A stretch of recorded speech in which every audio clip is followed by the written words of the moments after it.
pesar de los que seamos, es un lujo tener aquí con nosotros a Rafael Aita, el capitán Perú. A él lo conocí primero en Cartagena, allí en el puerto, que hicieron una especie de coloquio entre unos cuantos. Estaba también Arnesilla, estaba él y estaba no sé quién más. Pero sobre todo me interesó mucho cuando vino a Barcelona, a la Casa de Madrid, que hizo una conferencia sobre los incas hispanos. Para mí aquella conferencia fue excelente, para mí, porque me hizo cambiar mucho de mi visión sobre lo que fue la conquista de América, ¿no? O el intercambio, es decir, el encuentro, diría más mejor que conquista, encuentro, ¿no? ¿Te parece bien esa palabra? Pues encuentro entre, digamos, especialmente la corona de Castilla y los incas. El currículum de Rafael, pues, simplemente nombrando algunas cosas de las que en el libro precisamente de los incas hispanos, pues puso aquí, ¿no?, en la contraportada. Él es ingeniero, todo y que es candidato a doctor en Humanidades y Cultura por la Universidad de Piura, es magíster en Administración Estratégica de Empresas, es también ¿cómo le llaman a esto? Máster, ¿cómo es el nombre? Business, ¿no? En business. Tiene un currículum extensísimo, una cantidad de publicaciones grandes, tanto a nivel histórico sobre los incas, como también novelando, haciendo novela histórica.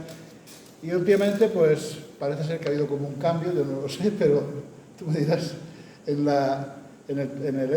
entonces nos brinda este cambio con esta conferencia sobre la hispanidad. El título es ambicioso, ¿eh? La hispanidad como respuesta a los problemas modernos. Esta conferencia, que yo no la conozco, pero el que nos dice, pero he visto por el título que después hay aquí este libro, que es sobre el final de esa cultura woke, que, bueno, seguramente ya estarán todos al caso de lo que es esta cultura, y que para mí, viendo el título, porque tampoco lo he leído todavía, no he tenido tiempo, pero sí que me ha parecido como los prolegómenos, el preámbulo a lo que va a ser esta conferencia. No sé si voy muy desencaminado, pero así lo he entendido, ¿no? Bien, pues como la palabra va a ser la suya, la que importa, lo voy a dejar simplemente señalando un par de cosas. La primera, que detrás o el trasfondo de su conferencia, pues está la Asociación Cultural Héroes de Cavite. Se trata de una asociación cultural que tiene no solamente divulgación histórica, lo que se trata también es de, la palabra esta, luchar contra la leyenda negra, ¿no? Es sobre la historia de esa presencia y esa convivencia de lo que es la hispanidad. Se ha metido por medio, pues eso que se llama la leyenda negra, ¿no? Y que yo, más que decir en contra de la leyenda negra, yo diría a favor de la verdad, ¿eh? Y cada vez veo que se junta más gente con un gran rigor histórico que va enriqueciendo nuestro conocimiento de lo que fueron sobre todo esos 3 siglos de convivencia, de intercambio cultural, y que, bueno, desconocíamos mucho en España, como muchas veces se desconoce, y lo peor que no se conoce, lo peor no es desconocer, sino mal conocer, tanto en un sitio como en otro, ¿no? Al lado de los libros he puesto ahí unas tarjetas por si alguien, de la Asociación de Héroes de Cavite, que si quiere cogerla, por si quiera como simpatizante o para participar en alguno de los grupos que hay sobre esto, ¿eh?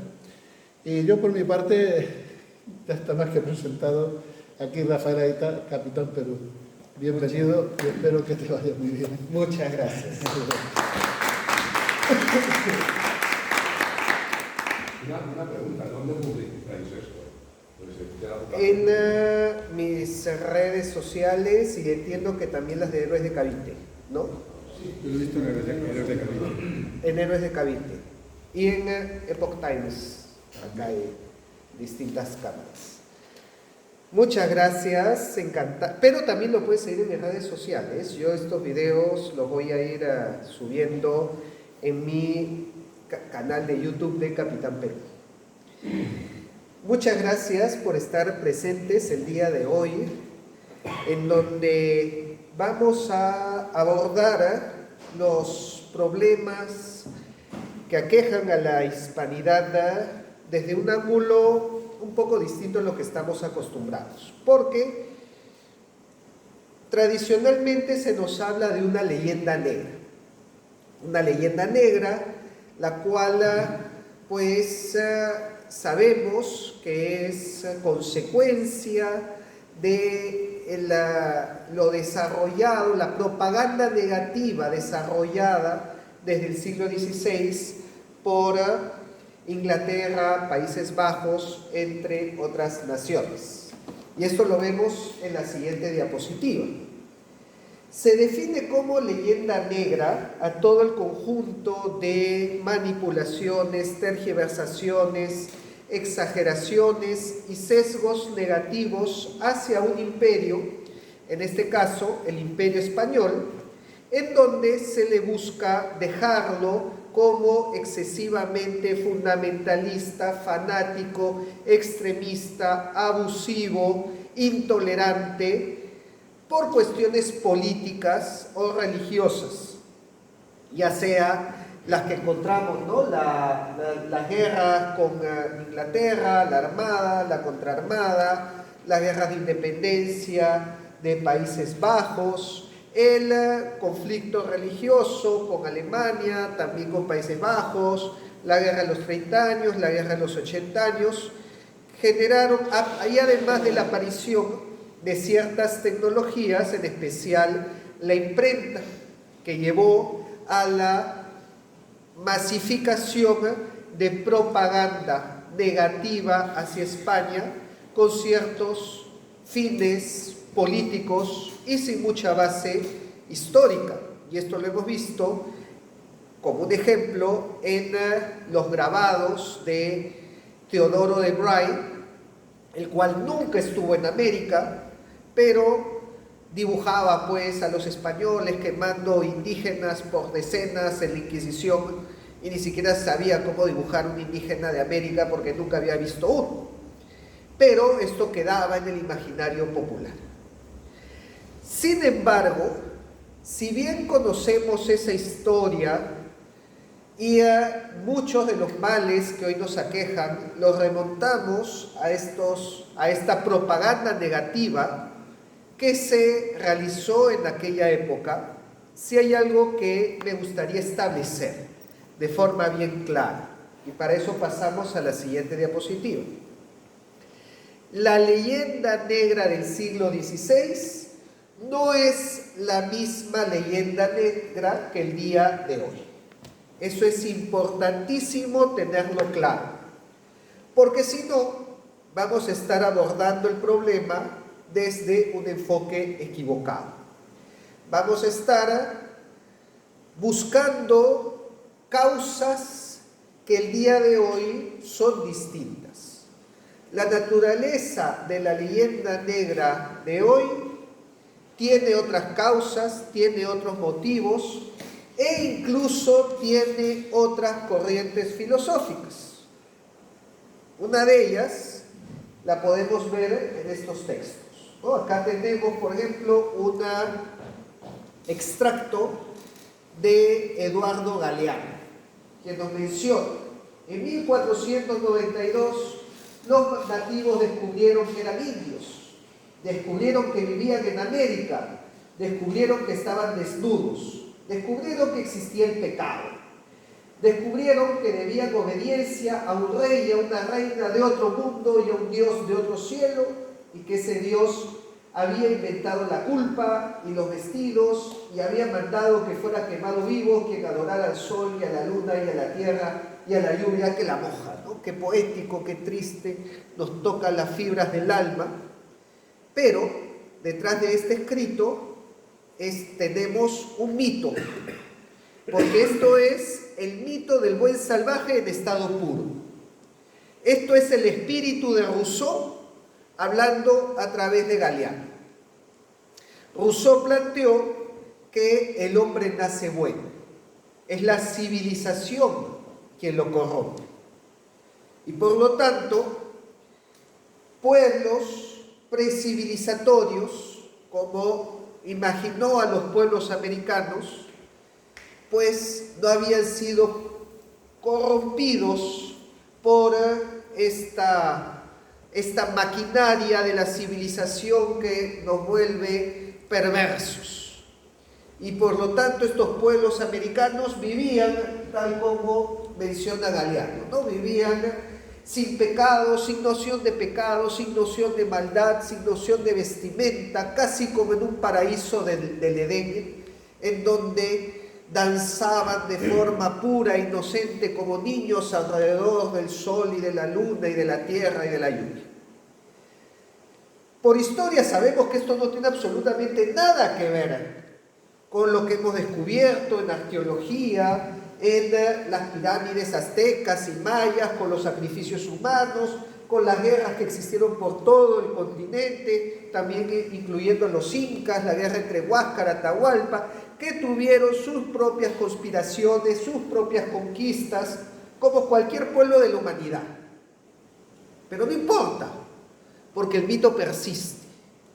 Entonces, es en estas líneas que vemos cómo la filosofía termina moldeando el relato, ¿no? Entonces, es por eso que en la siguiente diapositiva vamos a ver las diferencias entre la leyenda negra del siglo XVI, la leyenda negra que tanto citamos, ¿no? De Inglaterra, de Países Bajos, que nace como producto de los intereses de potencias emergentes, en especial Inglaterra y Países Bajos, que Países Bajos buscaba pues su independencia de España, de cismas religiosos, ¿no? La reforma luterana y de la necesidad de consolidar los estados-nación emergentes que ya los franceses nos habían colado a través de la paz de Westfalia,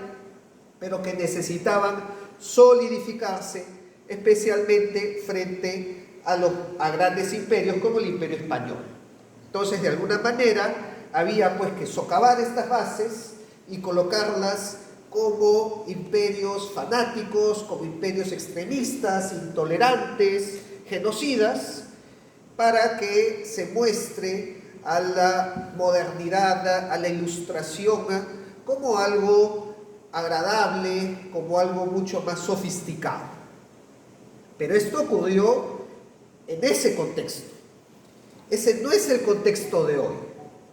Ese no es el contexto del siglo XXI, donde ya los estados-nación pues están consolidados en todas partes, en donde surgen términos como el de descolonización, ¿no? Cuando Inglaterra pues no puede tener la sinvergüencería de hablar de descolonización, cuando ha sido el imperio más colonizador de la historia. La leyenda negra del día de hoy tiene estas otras características. Surge producto de una crisis de identidad, especialmente entre los pueblos hispanoamericanos, que no consolidaron las repúblicas luego de sus independencias.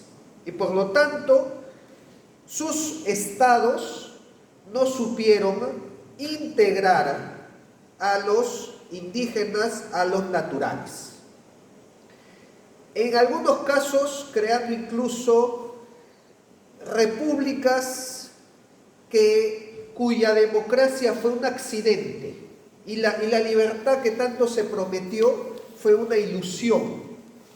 Y más bien estuvieron plagadas pues de militarismos, caudillismos, guerras civiles, dictadores que en algunos casos los vemos hasta el día de hoy. En lo mejor de los casos, porque en el peor de los casos simplemente fueron donde los indígenas y les metieron bala, ¿no? Tal como sucedió en la Patagonia, tal como sucedió en Norteamérica, con la ex Nueva España, que cuando se convirtió en México a todos los pueblos nativos de América del Norte, los arrasó Estados Unidos. Entonces, claro, eso te lleva a un cuestionamiento. Oye, ¿qué pasó acá? ¿Qué salió mal?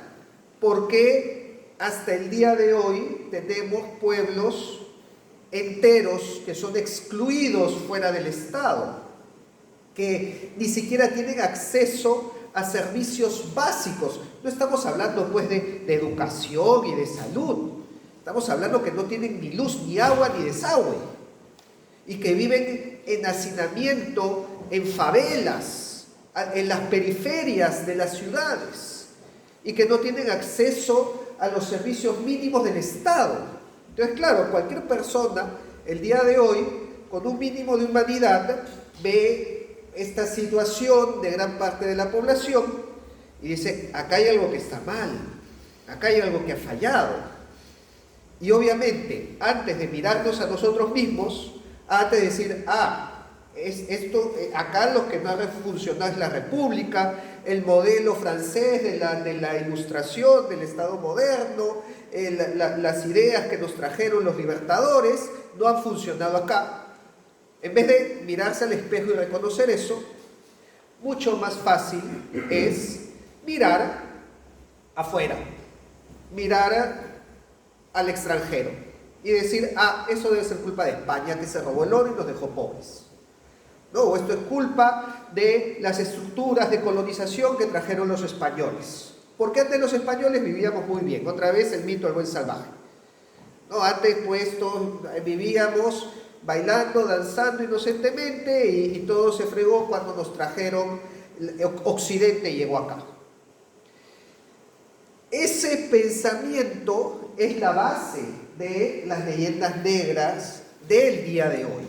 Y es por eso que vemos pues la crisis identitaria moderna que lleva a estas minorías que no solamente se sienten excluidas, que realmente están excluidas, a elevar su voz y a clamar por una justicia que no están recibiendo. Y que esto se termina consolidando a través de filosofías que no existían en el siglo XVI, como las que vamos a ver a continuación, en la siguiente diapositiva. La teoría de la dependencia, que surge en América Latina entre los años 50 y 70, justamente para preguntarse el por qué existían esas brechas sociales y económicas en los países hispanoamericanos.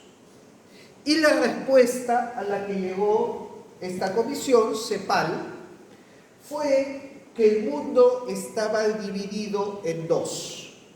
Los países de centro, que son los países desarrollados, los países industrializados, los que se les llamó los países del primer mundo, y los países de la periferia, países subdesarrollados, cuya economía se basaba en el extractivismo, solamente en extraer materias primas y abastecer de estas materias primas a los países industrializados.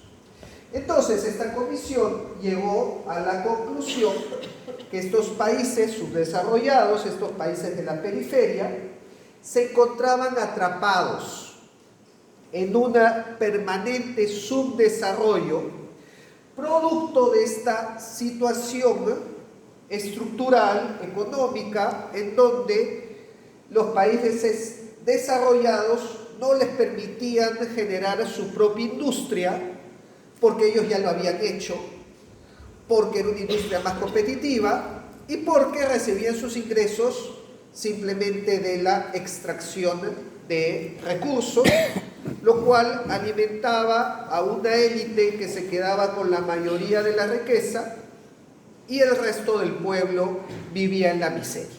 Entonces, claro, bajo este enfoque, entonces se comienza a ver cómo se introduce este pensamiento negativo hacia los países industrializados. Siguiente diapositiva.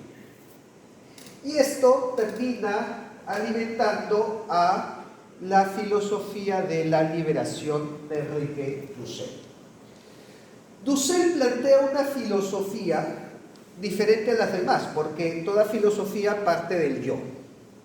Pero la filosofía de Dussel parte del otro.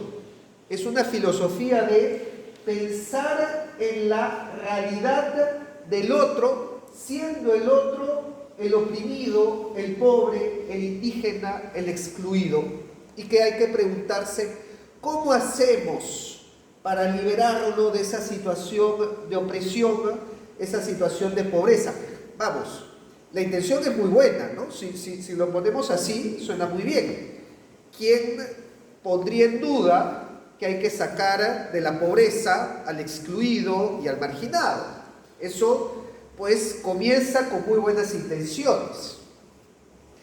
Sin embargo, el problema está cuando la respuesta se encuentra en que esa situación de exclusión, esa situación de marginación, es producto de las estructuras económicas y sociales que tienen que ser destruidas a través de la violencia, a través de la lucha de clases, a través de la protesta, a través del caos social, a través del uso de la destrucción del patrimonio o de salir y romperlo todo, pero con un fin superior.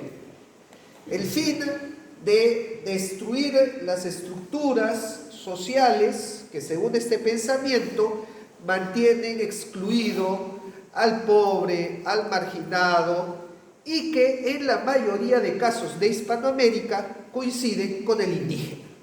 Entonces, claro, esto hace ver, pues, que el indígena se encuentra excluido por estructuras colonialistas. Entonces, aquí es donde viene la famosa descolonización. Hay que descolonializar la sociedad, porque las estructuras de colonización son las que mantienen la riqueza en un grupo, en una élite reducida de criollos, hijos de los españoles, y que han mantenido al margen de la sociedad a los pueblos naturales, a los indígenas, desde las épocas de la conquista. Por lo tanto, así cobra sentido la leyenda negra, que se dan cuenta ya en este punto que no es la leyenda negra de Inglaterra, pues que quería surgir como imperio y para eso tenía que tumbarse España. No es la leyenda negra de Países Bajos, que quería su independencia, incluso religiosa, y por eso tenía que poner a los españoles y a los católicos como unos locos fanáticos. Ahora se trata de un grupo de excluidos, de marginados, que consideran que su situación comenzó en el momento de la conquista y que esas estructuras se han perpetuado hasta el día de hoy. Y por lo tanto, no basta con decirle hechos históricos, no basta con decirle, oye, pero en realidad hace 500 años no fue así, no se te mantuvo excluido, se te construyeron hospitales y se les dieron títulos nobiliarios y se les integró de la misma manera que a todos. No importa, porque el día de hoy están excluidos, están fuera del Estado, se encuentran marginados, están en la pobreza, viven en favelas, en condiciones donde no tienen acceso a los servicios básicos. Entonces, obviamente que están molestos, pero toda esa frustración, toda esa ira, se vuelca hacia un pensamiento de yo estoy así porque vivo en una sociedad que mantiene las estructuras de colonización. Entonces, toda esa ira, toda esa furia, la voy a volcar en violencia, en protestas que rompan esas estructuras para yo poder alcanzar la liberación. Y de ahí viene el decolonialismo y el anticapitalismo, que es otro elemento de estas estructuras, según lo que mencionaba el informe de la CEPAL, que había dicho anteriormente, que el capitalismo mantiene la pobreza en los países extractivistas. si nos damos cuenta, todo este pensamiento, que tiene su propia lógica interna,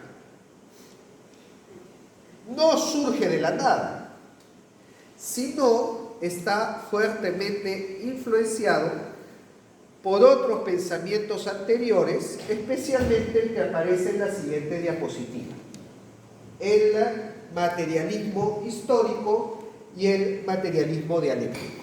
O sea, esta idea de la lucha de clases, que parte de una dicotomía del burgués y el proletario, se extiende ahora hacia el conquistador y el conquistado, el opresor y el oprimido, y obviamente con su componente racial, el criollo y el indígena.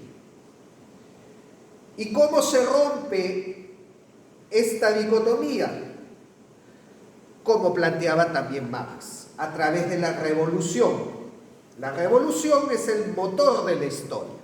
Por lo tanto, a través de la revolución, a través de la lucha, a través de la violencia, se van a destruir estas estructuras de opresión para poder liberar. Entonces, acá vemos una fuerte componente de esta corriente del siglo XIX dentro de la filosofía de la liberación, de la leyenda negra y de todo este pensamiento dualista, dicotómico, que enfrenta siempre al opresor y al oprimido, y que se encuentran en permanente conflicto. Y si bien esto ya pues nos da un cóctel muy completo para que la leyenda negra encienda como fuego en pólvora, todavía falta, de repente diría yo, el componente más importante, que como nosotros decimos en Perú, pasa piola. Pasar piola significa pasar de incógnito, pasar desapercibido cuando uno tiene la culpa, ¿no? Es como que yo hice el daño, pero critican a otro y nadie me dice nada a mí. Entonces yo estoy así callado porque nadie se da cuenta de todo de que gran parte de la culpa la tengo yo. Y ese que está pasando piola, lo vemos en la siguiente diapositiva, es el posmodernismo. El posmodernismo, surgido de filósofos principalmente franceses como Derrida, Lacan, Sartre, Foucault, entre otros más,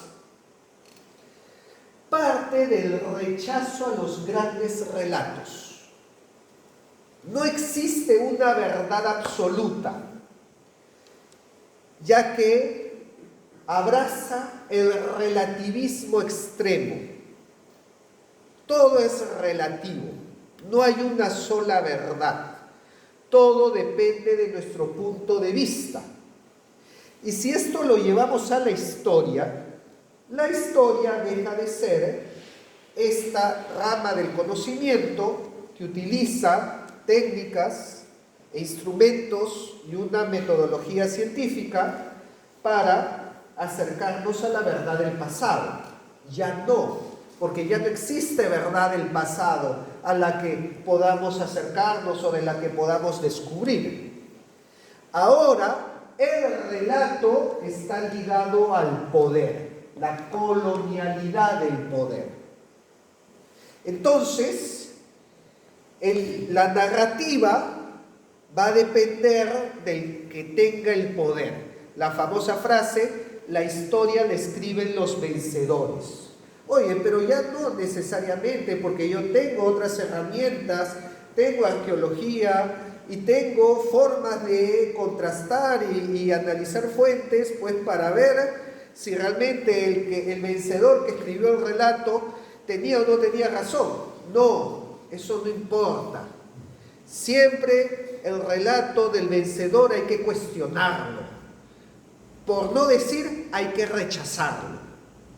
Por el simple hecho que es la versión del poderoso, del vencedor.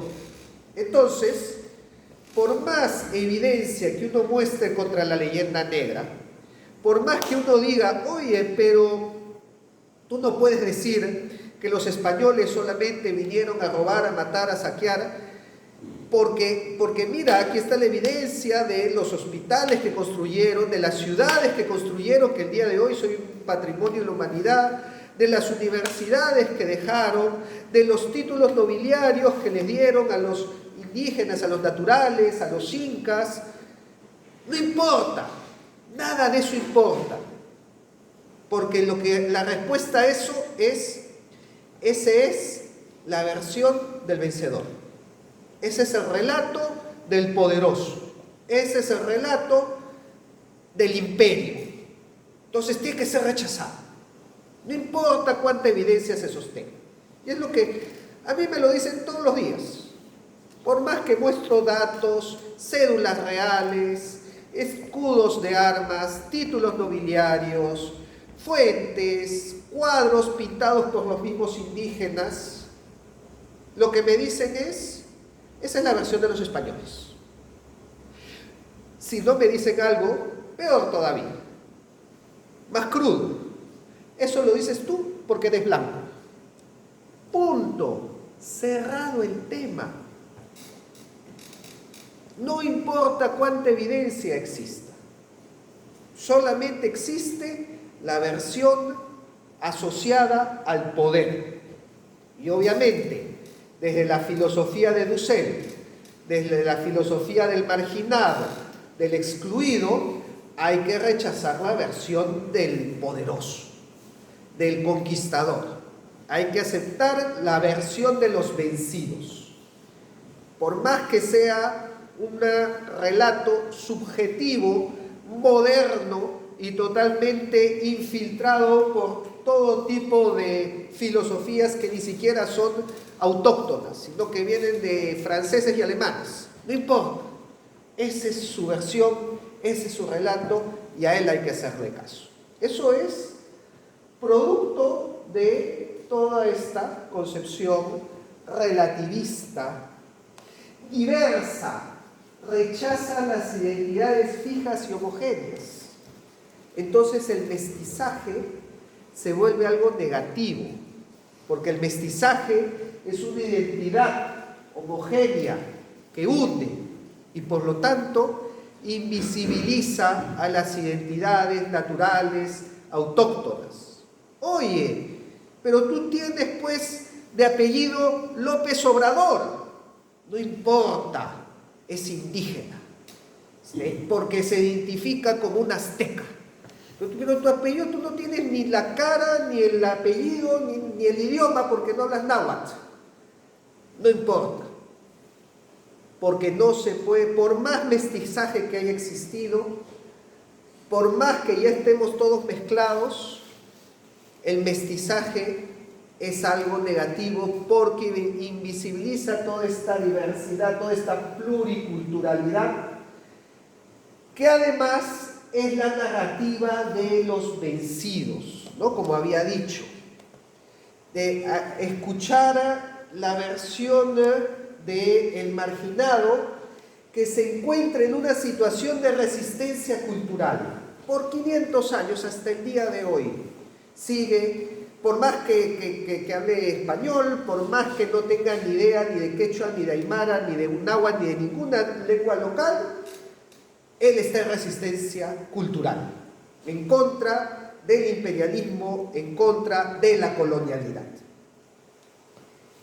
Y por lo tanto, ya lo había dicho, todo esto se basa en un rechazo a una verdad única.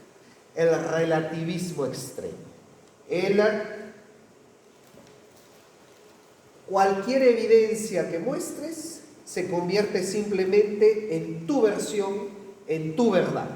Y si yo tengo mi propia versión, es tan válida como la tuya, aunque tu versión esté apoyada en hechos y la mía no. Los hechos no importan, porque los hechos deben sustentar una verdad.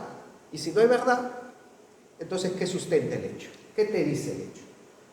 Lo que importa es la narrativa el discurso, y especialmente un discurso que esté alejado del poder, que no sea el discurso del poderoso, del vencedor, del conquistador. Entonces se dan cuenta que si juntas todos estos ingredientes, se arma la bomba. Y la bomba es la leyenda negra. Por eso tanto éxito de la descolonización, que incluso ha llegado hasta España. Ya en España los museos se están descolonizando, porque tiene su propia lógica interna, que ya ven que las crónicas de los ingleses y que la imprenta de los holandeses es una parte. Pero yo considero que se está sobredimensionando esa parte por encima de todos estos otros elementos, que el día de hoy son más importantes. Esta estructura del pensamiento relativista, deconstruccionista, el dialéctico, de confrontación y de permanente lucha, que incluso nos desnaturaliza porque nos quita nuestra propia identidad y nos hace renegar de nuestra identidad. Y por eso es que estas filosofías son las que nos traen los problemas del día de hoy.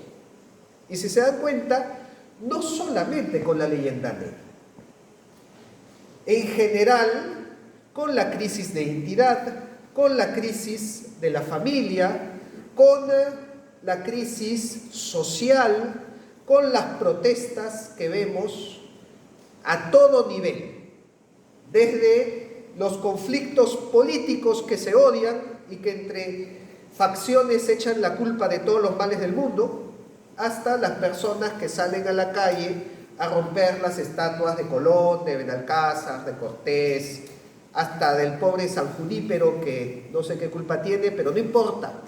Por más que el sujeto haya sido un santo que se dedicó a evangelizar a los más pobres y a los más excluidos precisamente, está relacionado al poder, a la colonialidad, y también hay que romper su imagen.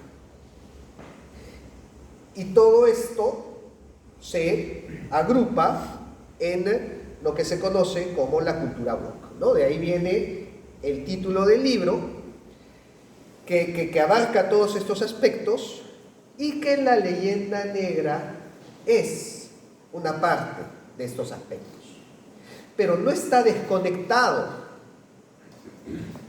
Y ya vemos que existe un pensamiento transaccional entre toda esta crisis de los valores tradicionales, de las instituciones, de la familia, de los principios y valores de fe, de la identidad humana, que el día de hoy pues hay gente que se cree perro, y que además coincide con la leyenda negra como una arista más, ¿no? de todo este gran cuadro.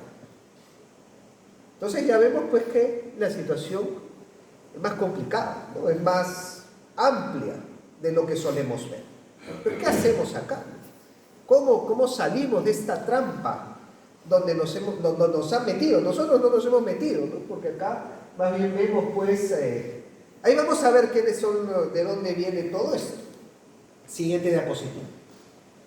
Pero en resumen, viene de un rompimiento con una filosofía hispana. Por eso digo, nosotros no nos hemos metido. Nos han metido producto de rechazar nuestro pensamiento, nuestra escuela.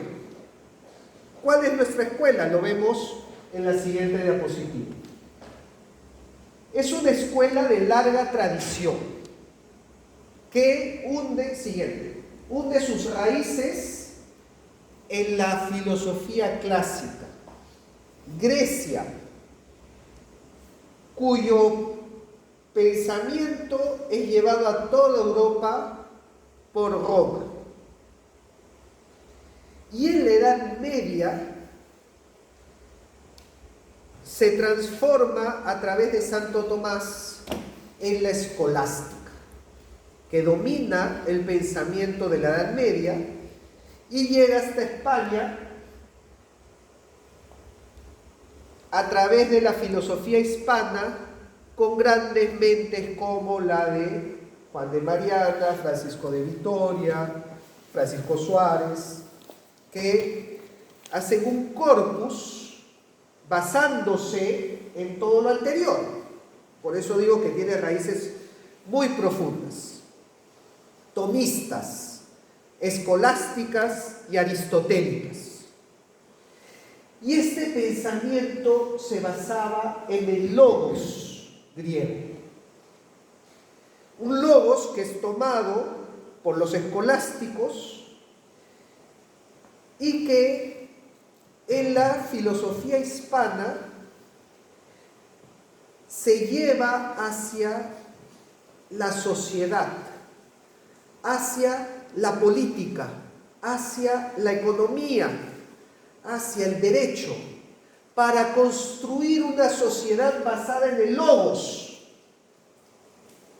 en donde dignifica la naturaleza humana, construyendo una filosofía, una economía, un derecho y una política pensados en enaltecer la dignidad humana, en colocar a la dignidad humana en la cumbre. Pero ¿qué es el logos? Como para colocarlo como piedra angular de toda esta línea de pensamiento. Lo vemos en la siguiente diapositiva. El logos se traduce como palabra, razón, orden, sentido del mundo. El primero que habla de logos es Heráclito, que lo define como el principio racional que gobierna el universo. Para Platón era el discurso racional que permite acceder a la verdad. Para Aristóteles, la capacidad racional del ser humano. O sea, para Aristóteles el logos es lo que nos diferencia de los animales, porque nos hace racionales. Miren qué bien le atinó a Aristóteles, que se cumple tanto esta definición que cuando nos hemos alejado del logos, ahí tenemos a los terriers que salen a las calles en cuatro patas y ladrando, porque ya son indistintos de los animales. Es como si quisieran cumplir el vaticinio de Aristóteles, sin saberlo, ¿no? Para Santo Tomás era la razón divina que ordena la razón humana. Y para los filósofos de Salamanca se expresa como la ley natural, el orden del mundo, que yo lo voy a traducir en la política, en la economía y en el derecho, para hacer una sociedad que esté alineada a este orden del mundo. Así como vemos que el universo es armonioso, que es bello y que es ordenado, entonces tenemos que hacer una sociedad que respete ese orden natural. Y de tal manera, la sociedad también tiene que basarse en el orden, la lógica, la belleza, la disciplina, la estructura. Pero esto ha sido tan roto, ha sido tan despojado, cuando sobre esto fue lo que se construyó todo el derecho hispano, las leyes de Indias, incluso antes, el testamento de Isabel la Católica, que dice, oye, ¿cómo se pudo haber adelantado a los derechos humanos y a cosas que ni siquiera se conversaban en esa época? Porque se basaba en el logos, en el orden, en el entendimiento, en el orden natural. Es ahí como se explica. Y cuando esto se ha roto, nos hemos alejado tanto del orden natural que el día de hoy yo le he preguntado a los alumnos de Derecho, oye, tú estás estudiando leyes, ¿para ti qué es la ley natural? No saben. Ni se enseña ya lo que es la ley natural. Imagínense ese divorcio que ya ni en la teoría, ni en las aulas, ni como referencia histórica le dicen, oye, por si acaso en algún momento se construyó un corpus jurídico en base a la ley natural. A ese punto lo hemos olvidado. Y eso se resume en la siguiente diapositiva. Aquí está lo que les quiero decir. Todo lo anterior se resume en este cuadro. Tenemos un logos en la tradición de Grecia, de Roma, bizantina, la cristiandad que nos dio las monarquías que conocemos. Monarquías basadas en la ley natural, en la armonía, la virtud, la humildad, la santidad, la caballería, el orden. Pero eso fue fragmentado con la Reforma Protestante, con la Revolución Francesa, que creó un antilogos. O sea, todo eso se hizo como rechazo a nuestro logos que dominaba nuestras artes, nuestra política, nuestro derecho, nuestra economía, nuestra arquitectura, nuestra sociedad.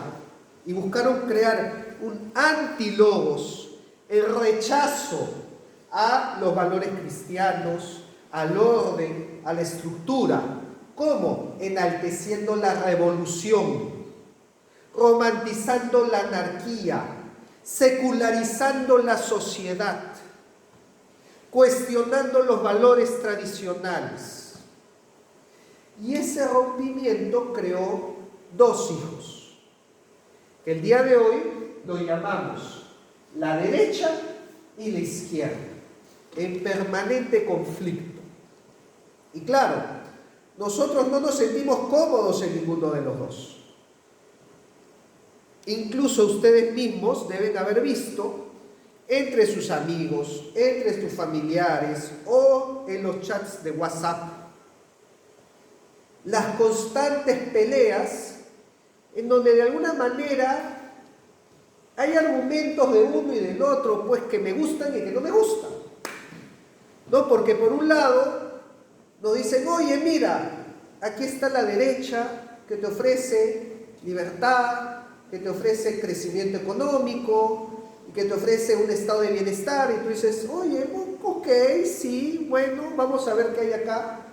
Y te encuentras pues con una derecha de capitalismo salvaje que te deshumaniza, en donde el ser humano es un objeto de consumo, todo se compra, todo se vende, y te admite un individualismo en donde se rompe las bases del bien común. Ya no existe bien común. Ahora cada uno puede llevar su proyecto de vida como le dé la gana.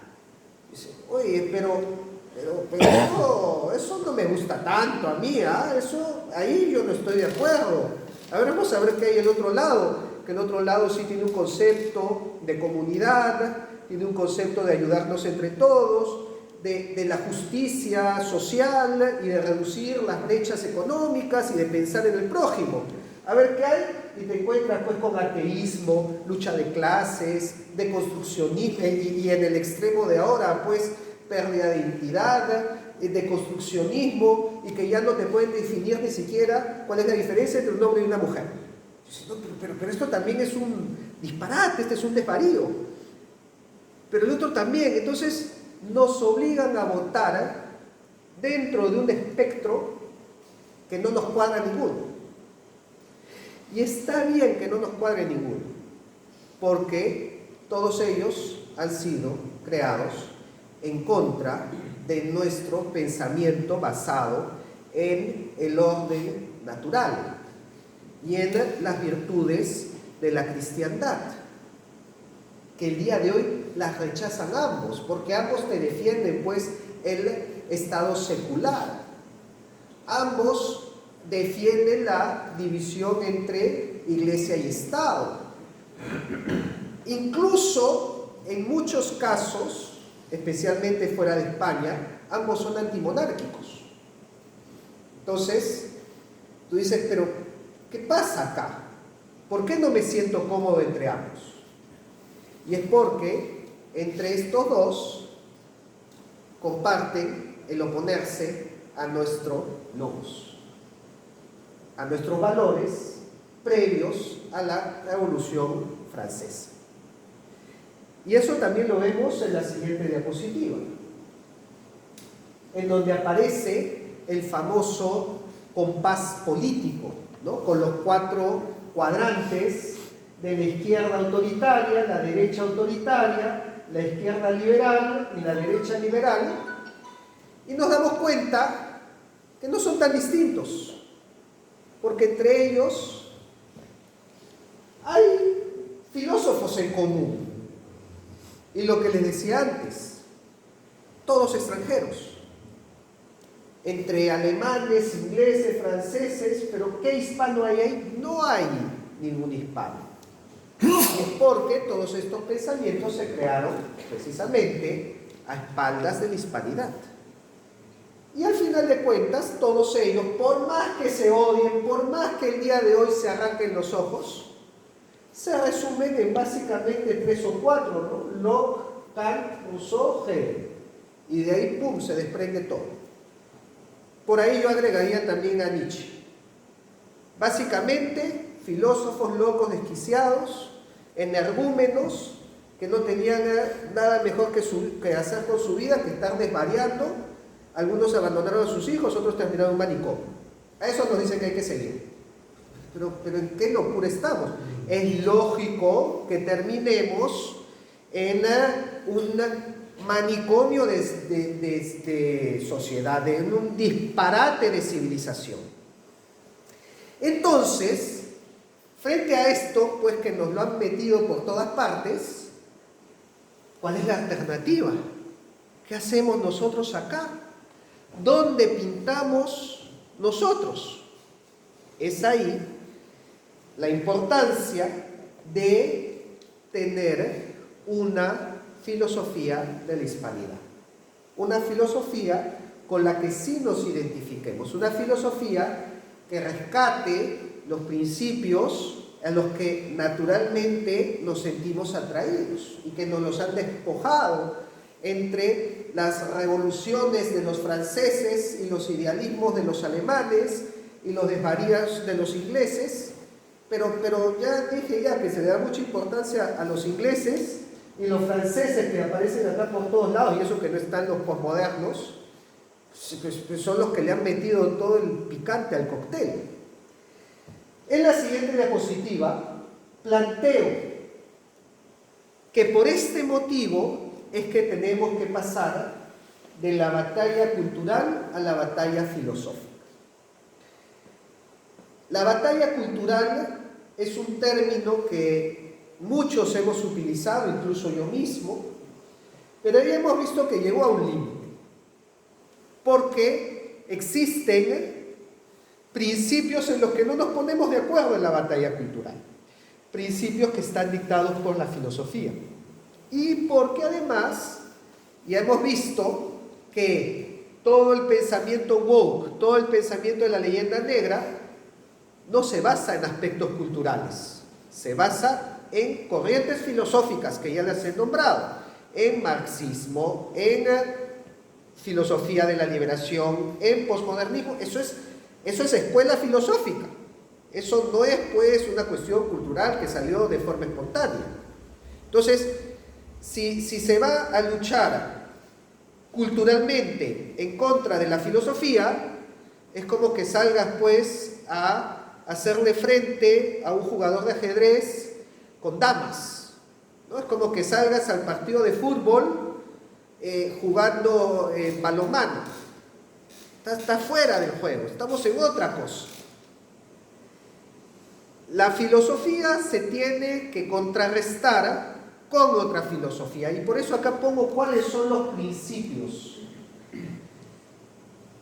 dentro de una filosofía de la hispanidad que al seguirlos ya ni siquiera sería necesario combatir la leyenda negra, porque no tendría cabida la leyenda negra en un principio. Primero, existe un orden objetivo. El relativismo total es una falacia, y es una falacia que se cae por sí sola. Este debería ser el más fácil de rebatir. porque no existe ningún sustento lógico para el relativismo. Existe un sustento emocional, eso sí. Suena muy bonito, ¿no? Decir, ¿sabes qué? La verdad, tú tienes tu verdad, yo tengo mi verdad. Y se acabó la discusión, ¿no? Así nadie se mete conmigo. Suena muy bonito al final decir, bueno, no existe una verdad absoluta, así que cada uno crea lo que quiera. Es muy cómoda el relativismo. Pero a nivel de lógica se cae solo. Porque para empezar, decir que todo es relativo y es un absoluto. Por lo tanto, no todo es relativo. El relativismo se niega a sí mismo. Así que debería ser el primero en mostrar que es una falacia. Como existe un orden objetivo, este orden es inteligible. O sea, podemos conocer o acercarnos a este orden. No es algo ajeno a nosotros. Esto se puede demostrar a través del desarrollo de todas las ciencias que han logrado descifrar los misterios de la naturaleza y que el día de hoy pues, nos trae la tecnología. Si el día de hoy podemos utilizar los principios naturales a nuestro favor, construyendo todo lo que vemos acá, desde edificios, cámaras, micrófonos, automóviles y aviones, es porque de alguna manera, mal que bien, sí podemos conocer ese orden, las leyes del universo y aplicarlas a nuestro favor. Y por lo tanto, si podemos acercarnos a ese orden, esa estructura del mundo, es la verdad. Que tal vez no la podamos conocer plenamente, todavía existen misterios del universo que no desciframos, pero eso no significa que no exista una verdad. Podemos acercarnos a la verdad a través de las herramientas científicas, filosóficas, lógicas y matemáticas. Y por lo tanto la verdad no es discurso. No es que la verdad es el relato de los poderosos o toda narrativa es poder. No. La verdad es la estructura del orden natural del mundo. Y qué tan cerca estemos de conocer esa estructura nos da acceso a la verdad. Y por lo tanto la historia tampoco puede ser el relato del poderoso, del vencedor, y que hay que rechazarlo solamente si favorece al vencedor. La historia es un conjunto de metodologías, conocimientos, instrumentos que nos permiten acercarnos a lo que ocurrió y por lo tanto las evidencias nos muestran qué fue lo que pasó y no podemos asegurar afirmaciones que van en contra de esas evidencias. El problema está en que se confunde la interpretación de la realidad con la realidad misma. Y te dicen, bueno, como existen muchas interpretaciones, entonces no existe una verdad. No. Existe una realidad objetiva que la puedo interpretar de muchas maneras, pero eso no significa que no exista una estructura objetiva del mundo con sus leyes, con sus normas, con sus principios sustentados por la física, por la química, por la biología. Yo no puedo decir, pues, bueno, yo no me siento humano, yo siento que nací perro. Así como yo no puedo decir, bueno, yo siento que nací águila, entonces me paro en la azotea y voy a saltar para volar. No, pues no vas a volar, te vas a estrellar contra el suelo. Porque la gravedad no es una interpretación, no es una identificación y no es subjetiva. Es una ley que va a suceder, lo quieras o no. Así como sucede con las matemáticas. Las matemáticas no son interpretables. El teorema de Pitágoras se va a cumplir aquí, en China y en Marte. Yo no puedo decir que el teorema de Pitágoras es colonial, yo no puedo decir que el teorema de Pitágoras me oprime, o yo no puedo decir que es tu verdad, pero yo tengo otra verdad. Si lo dices, deberían jalarte o expulsarte de la clase, porque estás yendo en contra de un conocimiento básico que nos ha permitido para empezar a construir edificios. Entonces, y miren qué curioso, una de las definiciones, una de las acepciones en la definición de logos, además de palabra, razón y todo lo que he mencionado, es también proporción matemática.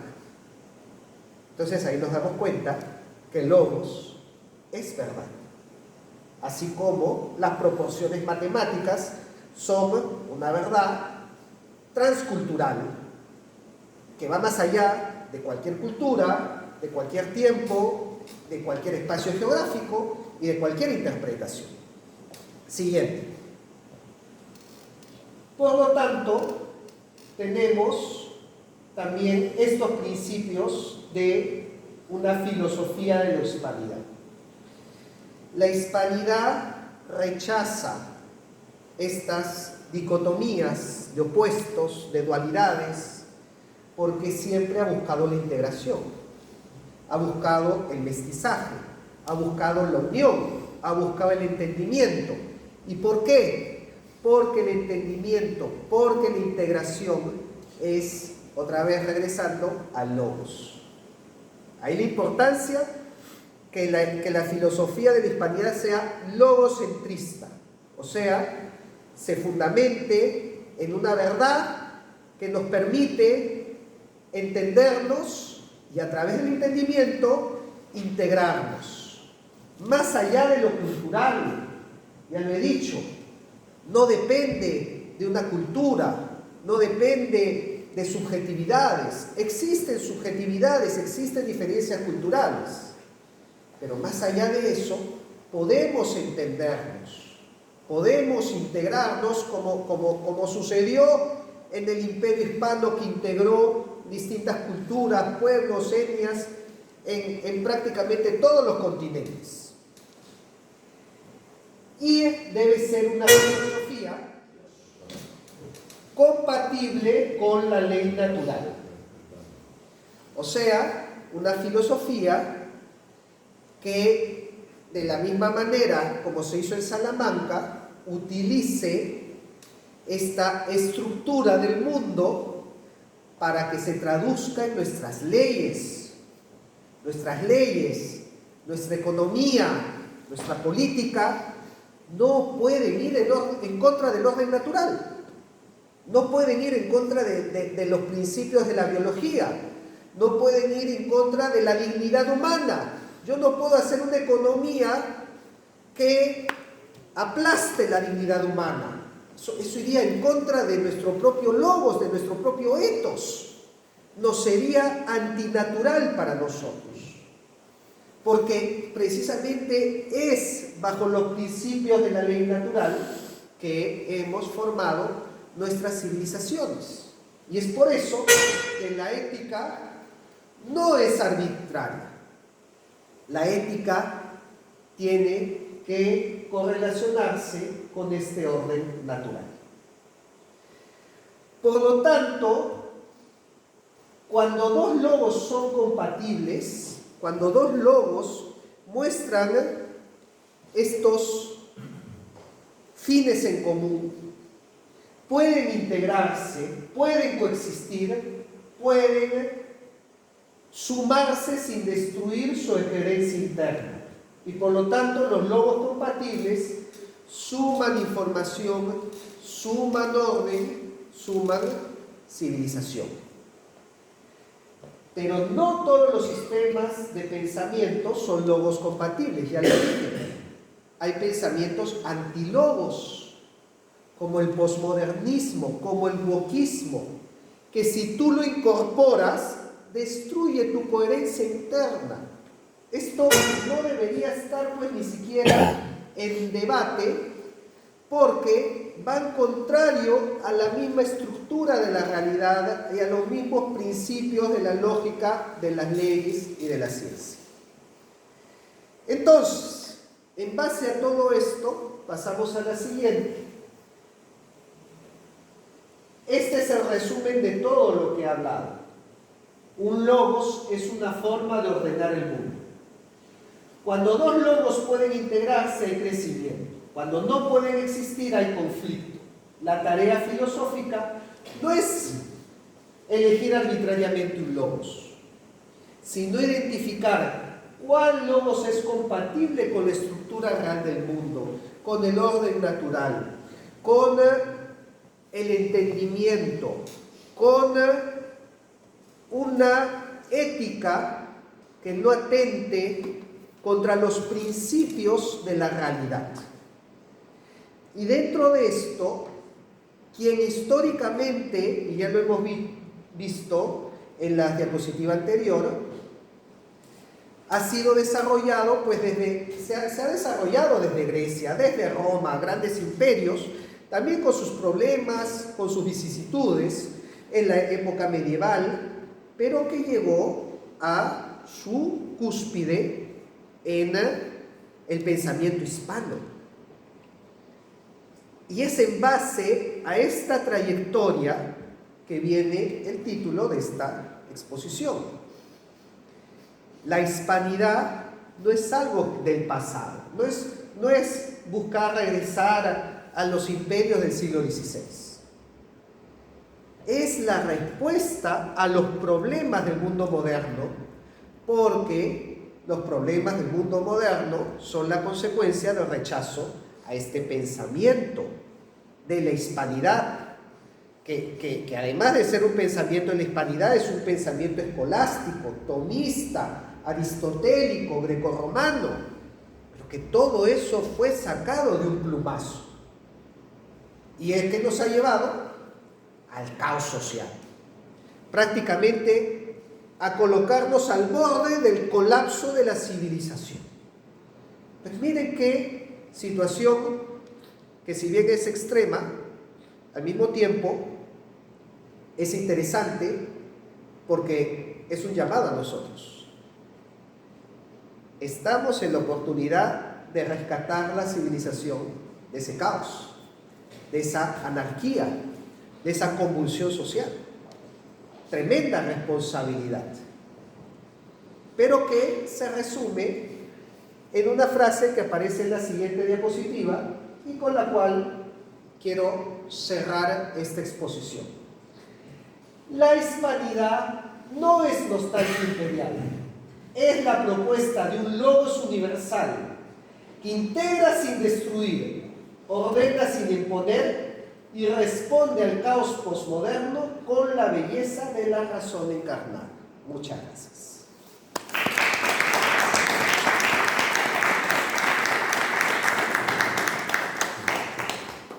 Creo que, ¿cómo estamos de hora? Estamos por tiempo para pasar a algunas preguntas. A ver si no me... ¿Sí? Estamos, si también los parlantes no nos boicotean. Una pregunta. A ver. Vamos a ver. Tú hablas del logos que viene de Grecia, Sí. Roma. ¿No hay algún logos, por ejemplo, que venga de China? Sí. Es decir, que camina en civilización. Sí, el Tao.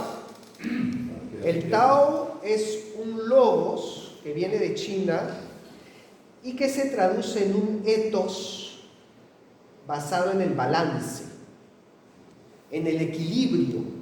O sea, el ethos chino es confuciano, se basa en Confucio, así como nosotros nos basamos en Sócrates, Platón y Aristóteles, ¿no? Puede ser un logos compatible, por supuesto, porque tiene una lógica interna, siempre y cuando se solucionen algunas cuestiones políticas, porque el día de hoy el logos ya de la República China es materialista. Y como dije, el materialismo es incompatible con nuestro logos. Pero se puede llegar a un entendimiento, eso no lo descarta. La India también era un logos indio. Y también, por supuesto, Son muy filósofos. a ver, los grandes imperios suelen construirse en base a un pensamiento muy lógico, muy estructurado, en base a un logos. Me gustaría saber si, más allá del combate contra los woke, ¿cómo sería la implementación de esa filosofía hispánica en la que hablas? Porque mucha gente supuestamente usa el logos para convertirlo a woke y para nada se sienten identificados con la idea de España. Sí, pueden no sentirse identificados con la idea de la hispanidad, pero si comparten los principios de razón, entendimiento, integración, no están contra nosotros. Entonces, precisamente, y es más, ojo, hay personas que están en la situación totalmente contraria, que siendo hispanas, profesan este antilogos, y creo que conocemos muchos de ellos: López Obrador, Sheinbaum, Galeano, y acá en España seguramente también conocen muchos de ellos. O sea, son hispanas, comparten nuestro idioma, comparten, pero ya no comparten nuestro pensamiento, porque se ha fragmentado en el deconstruccionismo y en el posmodernismo. Eso es, mira qué fuerte, ¿eh? Lo voy a hacer, tal vez cayendo en un reduccionismo, pero que para el ejemplo va a servir. Logos significa palabra, ¿correcto? Así que significa mucho más, significa estructura, razón, orden natural y todo lo que hemos visto. Pero vamos a quedarnos sola con la definición de palabra para responder tu pregunta. Si yo te digo, ¿puede una persona hablar un idioma distinto y compartir nuestros valores? Sí. ¿Te vas a entender con esa persona? Difícil, pero no es improbable. ¿Puede una persona hablar nuestro mismo idioma y tener valores contrarios? También. Y de repente es más difícil que me entienda con esa persona. Miren, el antilogos es tan fuerte que, siendo el logos la palabra, si dentro de este lenguaje, que es un logos común que compartimos, entra el veneno del antilogos, por más que hablemos el mismo idioma, no nos entendemos. Y eso yo lo veo todos los días con los woke y con los posmodernos. No podemos ponernos de acuerdo en lo que es una mujer. Oye, ¿han visto qué fuerte es eso? Compartimos idioma, compartimos cultura, compartimos historia, y no podemos ponernos de acuerdo en algo tan simple y tan básico como lo que es un hombre y que es una mujer. Imagínense qué fuerte puede ser una ideología antilogos que, compartiendo idioma, no nos entendamos con las mismas palabras. Es algo tremendo la potencia de la filosofía. Por otro lado, yo puedo tener otra persona en la que no compartimos idioma, pero si compartimos este conjunto de principios y valores, me entiendo perfectamente. Y yo muchas veces pongo el ejemplo, y así para que pique más todavía, de ingleses. Yo me entiendo más con el pensamiento de Tolkien y de Chesterton que con el de Pedro Sánchez. Díganme que sí o que no. No comparto idioma con Tolkien. No comparto cultura. Pero yo lo leo a Tolkien y siento que he crecido con él. Yo lo leo a Chesterton y lo siento mi familia. Yo le escucho a Pedro Sánchez y es todo lo contrario. Entonces, no sé si eso responde a tu pregunta. Puede haber personas que no compartan la hispanidad.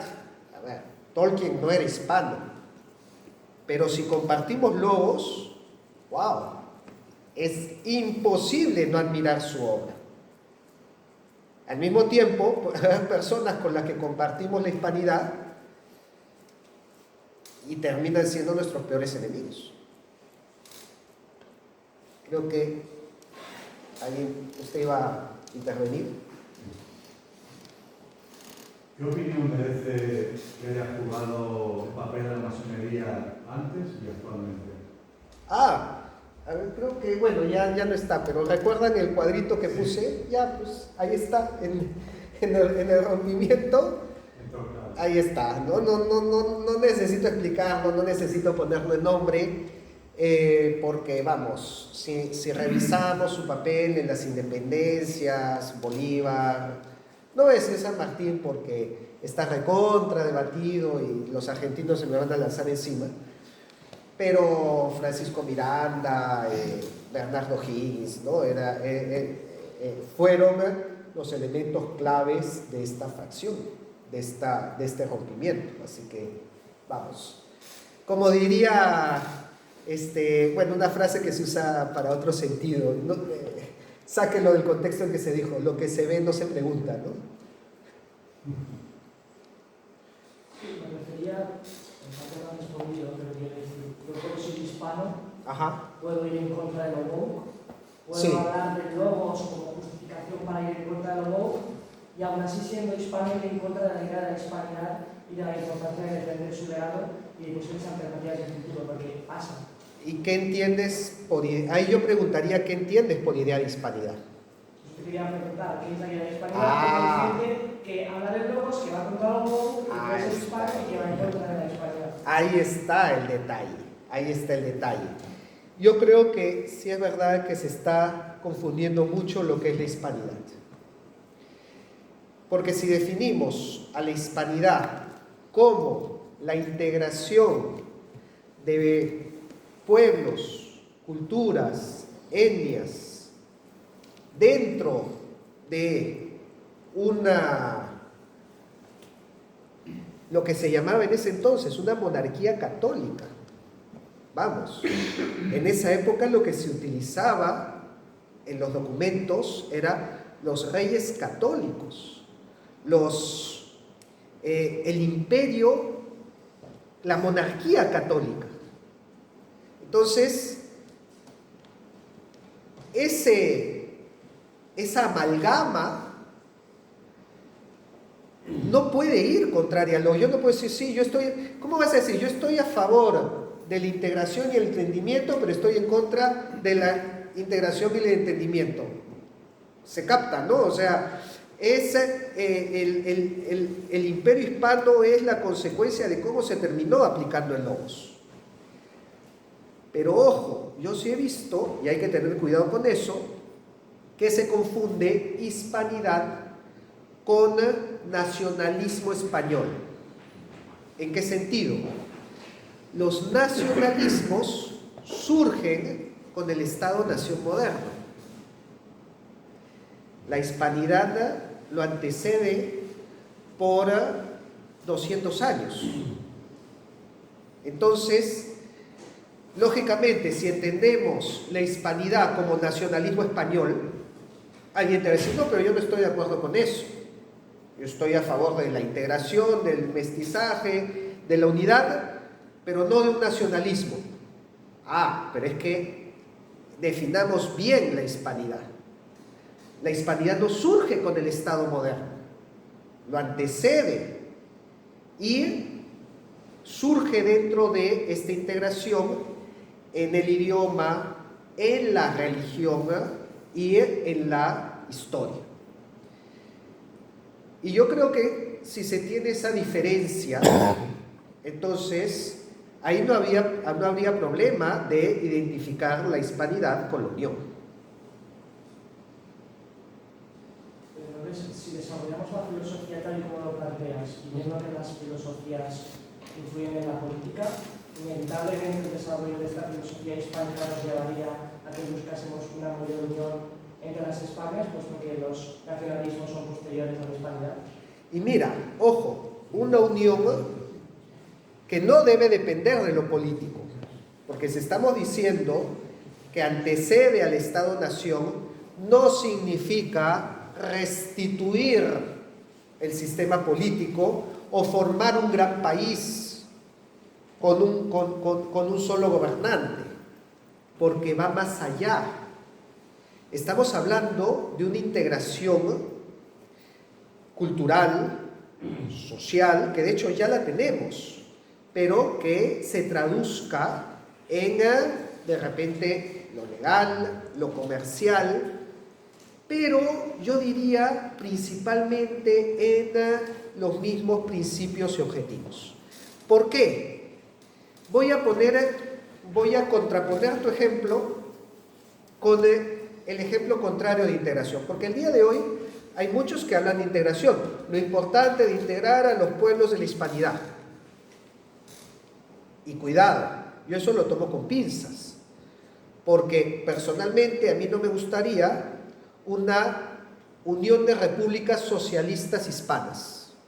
¿Se entiende? Una unión soviética hispana. A ver, si eso es en lo que va a terminar el proyecto de la hispanidad, yo me opongo también. Pero no es porque yo me oponga a la hispanidad, es porque se está consiguiendo una unión, pero a través de principios ajenos, principios con los que yo no estoy de acuerdo. Y es por eso que para mí hablar de los principios y de la filosofía es poner el caballo delante de la carreta. Porque si ponemos la carreta delante del caballo, esto no va a caminar. Si ponemos la integración por delante y ya de ahí vemos cómo nos integramos, no, pues eso va a ser peor. Eso se va a desmoronar o va a terminar en un estado absolutista, que tampoco nadie quiere. Entonces, primero ponernos de acuerdo en los principios. A ver, ¿bajo qué principios? Valores, logos, cristiandad, una civilización de construcción, de estabilidad, una civilización que no se basa en la revolución, pues. Yo no voy a integrar a la hispanidad bajo el foro de Sao Paulo, que también quiere una integración de la hispanidad. Ellos también quieren estar unidos, pero ¿bajo qué? ¿Bajo los principios de la revolución? No, pues, de eso no se trata. Primero ponernos de acuerdo en cuáles son nuestros principios, valores, y ya en base a eso crear una unión que se va a ir traduciendo hacia lo social, hacia lo comercial, pero bajo valores con los que estemos de acuerdo, pues, ¿no? Y no hacer una neo-Unión Soviética. ¿No cree usted que la hispanidad es ya una realidad? Por supuesto. Es una realidad palpable. Sí. Por ejemplo, aquí en Barcelona hay muchos hispanos. Lo es. Pero yo no los distingo. Es decir, yo, si quiero saber de dónde son, tengo que preguntarlos. Usted me dice, soy colombiano. Otro me dice, soy ecuatoriano. Lo es. O peruano. Y no. Lo es. Es lo mismo, para mí es... Ya lo es lo mismo, exactamente. Estoy hablando con el conferenciante y yo... Nos entendemos. No es que nos entendamos, es que yo a usted lo considero tan español como cualquiera de los que estamos aquí. Totalmente de acuerdo. Pero la profundidad de su pregunta me obliga a entrar también en términos más profundos que desarrollo en el libro, pero voy a hacer un resumen. Ya lo leeremos. La hispanidad es una realidad, pero voy a decirlo en términos tal vez ingenieriles. Es una realidad altamente entrópica. ¿Qué significa eso? Es una realidad con mucho ruido y con contradicciones internas. A ver, si bien la hispanidad es una realidad, el hecho que López Obrador esté pidiendo que España le tiene que pedir disculpas a México es un ruido, es una contradicción. Son dos vectores que en vez de estar alineados y sumarse, están contrapuestos y se restan. Totalmente incoherente después de que su mujer venga a pedir asilo a España. Entonces, más contradicciones. ¿Se me entiende? Voy a tomar otro ejemplo que tiene que ver con México, pero no con España. Desde que Pedro Castillo dejó de ser presidente del Perú y su familia se pidió asilo político en México, México nos quitó la visa. Y yo como peruano, para entrar a México, tengo que pedir visa. Entonces, claro, estoy seguro que si me pone aquí junto a un mexicano, no van a notar la diferencia. Hablamos igual, hasta tenemos acento muy parecido, nos vemos igual, nos gusta lo mismo, le rezamos al mismo Dios, pero yo no puedo entrar a su país por esta disputa política. Entonces, ¿eso qué es? Entropía, ruido, restar coherencia al sistema. Y por lo tanto, existe la hispanidad, pero con un sistema con poca coherencia. Si lo pongo en términos matemáticos, vendrían a ser un montón de vectores, pero que están cada uno yendo por su lado. Entonces, terminan chocando. Sí, si los alineamos, consecuencias de la independencia. Consecuencias de la independencia, consecuencias de la ley enanera, consecuencias de este pensamiento delirante, consecuencias de Enrique Dussel, consecuencias de Hugo Chávez, consecuencias, o sea... Sí, ya, pero... Ya, eso es... que digan lo que quieran, a mí López Obrador, yo lo escuchaba, y que diga lo que quiera, que piense como quiera, que ponga una pared entre él y yo, pero para mí, él y yo, pues soy... Sí, pero genera ruido. Mete ruido, ¿no? Entonces, es como el parlante, ¿no? de hace unos minutos. Estamos hablando, nos estamos entendiendo y en eso hay algo que chilla y nos rompe la concentración. Ya. Imagínense ya, ese chillido cada 3 segundos, obviamente nos distrae totalmente. Si quitamos ese ruido, por eso para mí es más importante quitar ese ruido que el pensar en si la integración va a ser política o va a ser económica. ¿Por qué? Porque eso va a ser secundario. Lo importante es alinear los vectores, darles un sentido y sumarlos todos. Ok. Sí. ¿Cuál es tu opinión del papel que ha ejercido? Sí, más alto. ¿Cuál es tu opinión del papel que está ejerciendo o ha ejercido la Iglesia Católica frente al proyecto del hispanismo? Muy bien. La Iglesia Católica, voy a citar un par de pasajes de la época de las independencias. Primero, uno que dijo Pío VII en el año 1816, que dicen, llamando a los obispos hispanoamericanos, les dijo: no ahorren ningún esfuerzo, erradiquen y destruyan por completo la funestísima cizaña que siembra este hombre enemigo de la Iglesia y del mundo. Luego, León, no recuerdo si fue antes de León XII, dijo en 1824, otra vez, a los obispos hispanoamericanos: qué dolor siento por vosotros, vuestros pueblos corren gran peligro, la cizaña ya dio grano en contra de la Iglesia y del rey católico Fernando. Desde ahí comenzamos a ver que el papel de la Iglesia era a favor de la monarquía católica. Obviamente, después que ya se consolidan las repúblicas, entonces esto también a la Iglesia no puede negar las realidades políticas, especialmente porque la Iglesia no se mete en política. Pero, de alguna manera, yo diría que dentro del contexto de la filosofía que estamos hablando, la Iglesia termina siendo la gran guardiana de logos.